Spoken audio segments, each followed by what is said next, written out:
Çatladı. Uşaqlar yaxşı. Kokosun başına oynaşmadan mədəni bir şəkildə, mədəni.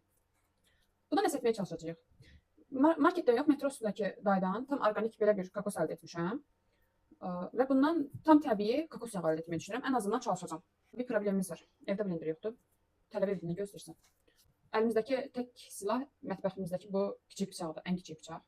Aldığım məlumata görə ilk missiyamız bu üstündəki olan 3 deşikdən ən yumşağı hansısa onu tapıb deşib, daha sonra suyun boşaltma olacaq. Amma ilk öncə bunu yumalıyam ki, su təmiz olsun. Boşaltdığım su bilmirəm nəyə yarayacaq, amma təmiz olsun. Bir dəqiqə səbirlə yükləyirəm. Bunu bacardığım qədər təmizlədim, yudum gəldim. İndi bunu deşək. Məncə yumşağı budur. Bunlar bəkdir. Bu məncə yumşağı.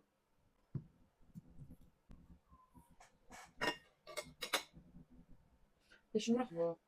Elə böyük bir bıçaq tapdım. Bununla inşallah deşilər. Sanki deşildi. Deyəsən bitdi. Heç kokos yeri elə xəbər. Qobran. Mənə dedilər ki, onu belə əlimdə tutub, bıçağın küt tərəfi ilə, arxa tərəfi ilə, qoy onun içine. Arxa tərəfi ilə belə vursam bunu, tən ortadan belə. Bu qırılacaq. Deyəsən sınma üzrədir bax. Hissəsi dəyişdi bax. Görürsən.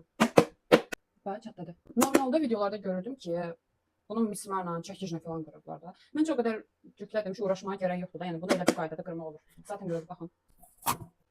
Bu kokos kimi qoxmur, sanki bir başqa qoxur. Ya da mənə elə gəlir, bilmirəm.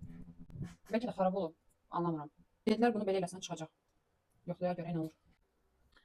Qoxusu heç ürəyim açmır. Və masanın son halı, bu da bir şey yaramadı. Blenderımız yoxdur dedik də. Əlimiz qolumuz ki var. İndi bu kokosları belə kəsib bunu sürtgəcindən keçirəcəyik. Daha sonrasına qaynar su töküb əldə sıxmalıyıq deyilənə görə. Bir kokosdan bu qədər çıxdı. 2 gün sonra nəticəni bölüşəcəm. Uşaqlar əslində 24-48 saat ərzində soyuducuda qalmalıydı bu belə. Mən bunu tam-tamına 3 gün demək olar saxladım soyuducuda. Bir şey deyim, kokosu qıranda, suyun çıxaranda, suyun hazırlayanda məsələn kokos qoxusu gəlmirdi.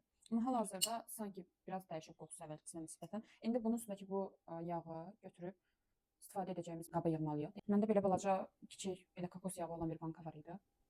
Almışdım. Elə bunu yığacağım bu yağı. Çox qəribə şəkildə bunun qatıq qoxusu gəlir. Bu formada görünür. Amma bir şey deyim, aldığım kokos yağları heç bunlara bənzəmirdi. Buna bənzəmirdi yəni. Biraz daha fərqli idi qoxusu, tərkibi daha fərqli idi. Amma bu tamam başqa cürdür. Bilmirəm, yəqin ki onlarda fərqli qatqılar var. Belə oldu. Normalda bunun bir dənə beləsi bu balaca bankanı alırdım apteklərdən 15 manata. Kokos yağındır. Amma qatqı var idi tərkibində. Yəni satılan əksər şeylərdə qatqı olduğu kimi 100% ki bunda da var idi. Müəyyən ətirləndiricilər ola bilər, tərkibində hər hansı bir qatqılar olur. Bu daha parlaqdı sanki. Özüm hazırladığım, yəni aldığım yox. Aldığım da parlaqdı. Amma biraz bir qəribə təbəqə yaradır sanki əlin üstündə əlavə. Amma o biri sanki sırf dəriyə hopurdu da. Məncə bu daha yaxşı qalır.